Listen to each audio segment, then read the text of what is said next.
অহংকার, এই শব্দটা সবাই শুনেছেন। বহু মানুষকে আপনি এটা বলতে শুনেছেন যে ওই ব্যক্তির অহংকার আছে, ওই মানুষটির ক্ষমতার অহংকার আছে, ওই ব্যক্তির নিজের রূপ নিয়ে অহংকার আছে, ওই ব্যক্তির নিজের অর্থের অহংকার আছে, ইত্যাদি ইত্যাদি। কিন্তু এই অহংকার, এর অস্তিত্ব হয় কি করে? এবারে একবার এই হাতটা দেখুন। যদি এই হাতের 5 আঙুল উঠে দাঁড়ায়, আশীর্বাদ। আর যদি এই হাতের 5টা আঙুল একসাথে মুঠো হয়ে যায়, শক্তি, সংকটের বিরুদ্ধে ঢাল। কিন্তু এই একটা আঙুল সংকটের কারণ হয়ে দাঁড়াতে পারে। এই একটা আঙুল শত্রুকে আহ্বান জানায়। এবার অহংকার বলে এই শব্দটাই দেখে নিন। আমাদের থেকে আলাদা হয়ে গেলে হয় অহং।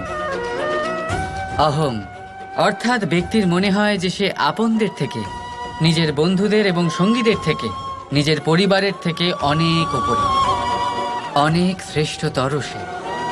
কিন্তু মনে রাখবেন, এই অহংকার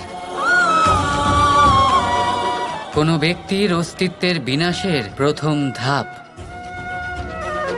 তাই ঝেড়ে ফেলে দিন এই অহংকারকে, আর বিশ্বাস করুন আমাদের ওপর, কারণ তখনই আপনি শান্তি পাবেন। আর সেই শান্তির সাথে বলে উঠবেন, রাধা রাধা। কৌতুক অর্থাৎ হাসি, এটা জীবনে কতটা গুরুত্বপূর্ণ। আমরা সর্বদাই হাসতে চাই, আমরা সর্বদা অন্যের মুখে এই হাসি দেখতে চাই। কিন্তু এই কৌতুক অনেক প্রকারের হয়।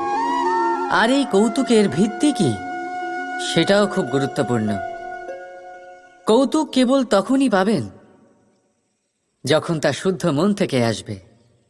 কৌতুক তখনই পাবেন যখন তা সামনের জনকেও হাসিয়ে তার কষ্ট হরণ করবে। এবারে যদি কৌতুক হিংসার থেকে বেরোয়, তখন তা কটাক্ষ হয়ে যায়, সামনের মানুষের মনে আঘাত করে। তারপরে সে তৈরি থাকে যে কখন আপনার উপরে আবার প্রহার করতে পারবে। তাই যদি হাস্য কাউকে ছোট করার জন্য হয়, তা হাস্য নয়, উপহাস হয়ে যায়। আর তা সামনের জনকে আনন্দ নয়, শুধু অপমান দেবে।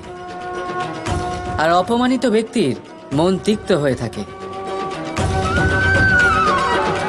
তাই মনে রাখবেন যে এই কৌতুক যেন কৌতুকই থাকে, তা উপহাস বা কটাক্ষ না হয়ে যায়। রাধা রাধা। বলুন, কি দেখতে পাচ্ছেন আপনি? আমার হাতের এই সাদা বস্ত্র, নাকি এতে লেগে থাকা এই কালো দাগ?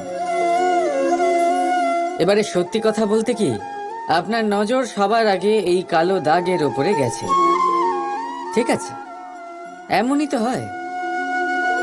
ভীষণ কম মানুষ থাকেন যারা ভাবেন কোনো ব্যক্তি ভীষণ পরিশ্রম করে এই বস্ত্র ধুয়েছেন, এটা শুকিয়েছেন। বেশিরভাগ মানুষের নজর যায় এই দাগের ওপরে, ভাবেন যে এটা কি করে লাগলো। কিছুটা এরকমই হয় আমাদের ব্যক্তিত্বের সাথে। আমাদের শুভ কর্মের ওপরে আমাদের একটা খারাপ কর্ম ভারী মনে হয়। এবারে ভাবুন, যদি আমি চন্দ্রের কথা বলি, তাহলে তার শীতল আলো দেখার পূর্বে তার কলঙ্ক লক্ষ্য করেন, সেই চাঁদে লেগে থাকা কালো দাগ দেখে নেন। সেই জন্যই বিশেষ করে যারা শুধুমাত্র শুভ চিন্তা করেন আর উপকারী কর্ম যারা করেন, তাদের আমি বলবো সাবধানে থাকবেন। কারণ আপনার একটা খারাপ কর্ম চিরকালের জন্য উদাহরণ হয়ে দাঁড়াবে। রাধা রাধা। বিশ্বাস, জীবনে বিশ্বাস কতটা গুরুত্বপূর্ণ। একজন স্ত্রী তার স্বামীর হাত ধরে যে কোনো জায়গায় যেতে পারেন, এর কারণ হলো বিশ্বাস। তার নিজের স্বামীর ওপরে বিশ্বাস আছে। যখন একজন মা তার ছোট বাচ্চাকে কোলে তুলে হাওয়ায় ওঠায়, তখন সেই বাচ্চা ভয়ভীত হয়ে যায় না। তার কারণ হলো বিশ্বাস। তার বিশ্বাস আছে যে তার মা তার কিচ্ছু হতে দেবে না। এক বৈদ্যের দেওয়া ঔষধ সন্তান কিছু না বুঝে শুনেই খেয়ে ফেলে। সেই বৈদ্যের জ্ঞানের বিষয়ে তার কোনো ধারণাই থাকে না। শুধু নিজের পিতার উপরে বিশ্বাস আছে যে তার পিতা তাকে খারাপ কিছুই দেবে না। যখন এই সংসারের প্রতিটা বন্ধন বিশ্বাসের উপরে দাঁড়িয়ে আছে, তাহলে কেন এই বিশ্বাসকে আমরা জীবনে আনতে পারি না? আপনি নিজেই দেখুন, এই বিশ্বাস নিজের জীবনে এনে দেখুন, সবকিছু আরো সুন্দর হয়ে যাবে। তাই ভালোবেসে বলুন, রাধা রাধা। আপনি অনেককে এই কথা নিশ্চয়ই বলতে শুনেছেন, এই ব্যক্তির দৃষ্টিতে দম্ভ আছে, এই ব্যক্তির চোখের ওপর অহংকারের পর্দা পড়ে আছে, ইত্যাদি ইত্যাদি। চলুন আমি আপনাকে একটা প্রশ্ন করছি, আপনি দেখেন কি দিয়ে? দৃষ্টি দিয়ে নাকি দৃষ্টিভঙ্গির সাহায্যে? ভাবুন। চিন্তায় পড়ে গেলেন নিশ্চয়ই। দৃষ্টি যে কোনো বস্তুর বা যে কোনো মানুষের শুধু বাইরের রূপটা দেখায়, যেখানে দৃষ্টিভঙ্গি আপনাকে সোজা আসল পরিচয়ের সাথে সাক্ষাৎ করায়। উদাহরণ হিসেবে চন্দ্র। চন্দ্র আমরা সবাই দেখেছি। বহু মানুষ আছেন যাদের চন্দ্র অত্যন্ত সুন্দর লাগে, আবার কিছু মানুষ এমনও আছেন যারা এই চন্দ্রের মধ্যেই দাগ খুঁজে বার করেন। এই হলো দৃষ্টিভঙ্গি। যদি নিজের দৃষ্টিভঙ্গিতে প্রেম রাখেন, ভালোবাসা রাখেন, সম্ভ্রম রাখেন, তাহলে তার বদলে আপনিও প্রেম আর সম্মান অবশ্যই পাবেন। এবারে দেখুন, যে জল দিয়ে ঈশ্বরের মূর্তি ধোয়া হয় তাকে চরণামৃত বলা হয়। এটার কারণ দৃষ্টিভঙ্গি। এখন আপনি পাথরকে ভগবান ভেবে পুজো করবেন নাকি ভগবানকে পাথর ভেবে পরিত্যাগ করবেন? সিদ্ধান্ত আপনার, কিন্তু এই সিদ্ধান্ত নির্ভর করে আপনার দৃষ্টিভঙ্গির ওপর। তাই নিজের দৃষ্টিভঙ্গি শুভ রাখুন, নিজের দৃষ্টিভঙ্গিতে ভালোবাসা রাখুন, আর আনন্দে বলুন, রাধা রাধা। জপের এই মালা আপনি অনেকের কাছেই দেখে থাকবেন। তারা মালা জপ করে যান, ঈশ্বরকে স্মরণ করতেই থাকেন, আর প্রতিটা জপ করা পুঁতির সাথে একটা পুণ্য অর্জন করেন। কিন্তু এটাই কি সবার সাথে হয়? না। আপনি এটাও নিশ্চয়ই দেখেছেন, অনেক মানুষ বহু বছর এই মালা জপ করে যান, কিন্তু তাও কিছুই হয় না। সেই ক্রোধ, সেই অহংকার, সেই লোভ, সেই বাধা সব একই রকম থাকে। তার মানে সমস্ত পরিশ্রম ব্যর্থ। কখনো ভেবে দেখেছেন এমন কেন হয়?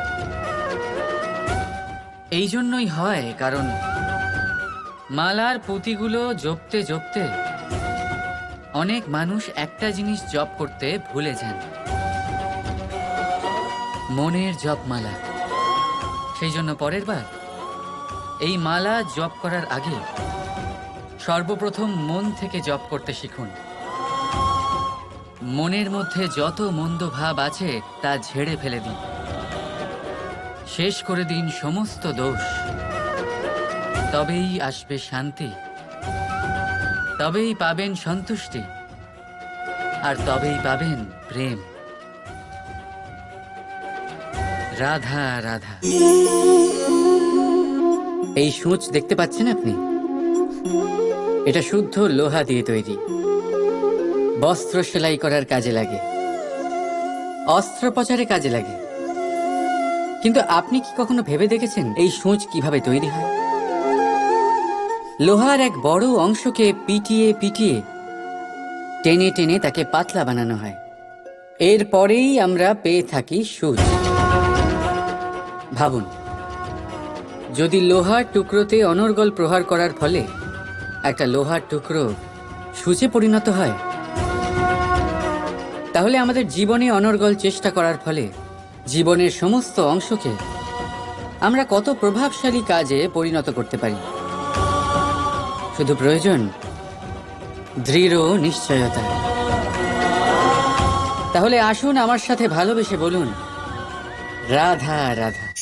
মানুষ,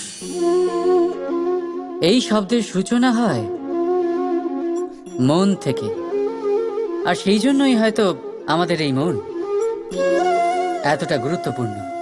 এবারে দেখুন না, আমাদের মনই সবকিছু চালনা করে।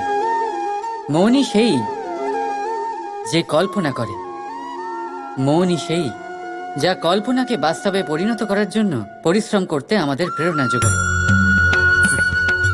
মনই সেই যা লোভের জালে জড়িয়ে পড়ে। মনই সেই যা অভিমানের পর্দা দিয়ে ঢেকে যায়। আর এই মনই সেই যা আপনাকে বিনাশের দিকে টেনে নিয়ে যেতে পারে। কিন্তু যদি তা পরোপকার করার ইন্ধন পায়, তাহলে এমন কোনো মহান কাজ নেই যা আপনি করতে পারবেন না। কিন্তু এই মন কি? এটা বোঝানো যায় দুটো শব্দের মাধ্যমে, দুটো সহজ শব্দ। প্রথম, একজন কুশল সেবক। দ্বিতীয়, একজন সংকটপ্রবণ মালিক। যদি আপনার এই মন আপনার নিয়ন্ত্রণে থাকে, তাহলে সে হলো আপনার সেবক। তাই আপনার অস্তিত্ব আছে। কিন্তু যদি আপনার মন আপনার কর্মের ওপরে নিয়ন্ত্রণ করে, তাহলে এই মন আপনার মালিক, আর তখন আপনার বিনাশ নিশ্চিত। তাই নিজের এই মনকে নিয়ন্ত্রণে রাখুন, কিন্তু ভালোবেসে। আসুন আমার সাথে আনন্দে বলুন, রাধা রাধা। বড় বড় রাজমহলের বড় বড় ইমারতের চূড়া কত সুন্দর হয়, কিন্তু আপনি কি কখনো এই বিষয়ে ভেবেছেন যে এই সুন্দর চূড়ায় পৌঁছতে গেলে আপনাকে পৃথিবীতে পা ফেলতেই হবে? সেই সুন্দর চূড়ায় পৌঁছে দীপ্তি পাওয়ার জন্য আপনাকে একটা কঠিন পথ অবলম্বন করতেই হবে। যদি আপনি কোনো কঠিন পথে না গিয়ে এই পৃথিবীর সাহায্য ছাড়াই শুধু উচ্চতার দিকে অগ্রসর হতে থাকেন, তাহলে সর্বদা অসফল হবেন। সেই জন্য নিজের স্বপ্ন পূরণের এই যাত্রাতে নিজের পথ কখনোই হারাবেন না, নিজের পথ থেকে সরবেন না। যদি এমন করেন, তাহলে তো আপনার স্বপ্ন পূরণ হবেই না, তার সাথে আপনি নিজের পথও হারাবেন। রাধা রাধা। সাফল্য। যদি আপনাকে জীবনে সাফল্য পেতে হয়, তাহলে আপনি একাধিক মানুষ পাবেন যারা একাধিক উপায় বলবে আপনাকে সাফল্য পাওয়ার। দীর্ঘ সময় ধরে পরিশ্রম, চেষ্টা, নির্ধারণ, নিষ্ঠা এই বিষয়ে ভাষণ দিতে থাকবেন। একাধিক রকমের উদাহরণ আপনার সামনে তুলে ধরবেন। কিন্তু আমার এটা মনে হয়, আমরা কেন সেই বিষয়ে কথা বলি না যা মানুষকে অসফল করে তোলে? শুধু দুটো ব্যাপার অসফল হওয়া নিশ্চিত করে। শুধু দুই ধরনের মানুষ বেশিরভাগ অসফল হন। প্রথম তারা যারা ভাবে অনেক কিছু কিন্তু কিছুই করে না, আর দ্বিতীয় তারা যারা অনেক কিছু করতে থাকে কিন্তু ভাবনা চিন্তা না করে। ভাবনা আর কর্ম, এদের মাঝে সামঞ্জস্য রাখা খুব জরুরি। যদি এটা থাকে, তাহলে জীবনে কখনো অসফল হবেন না। রাধা রাধা।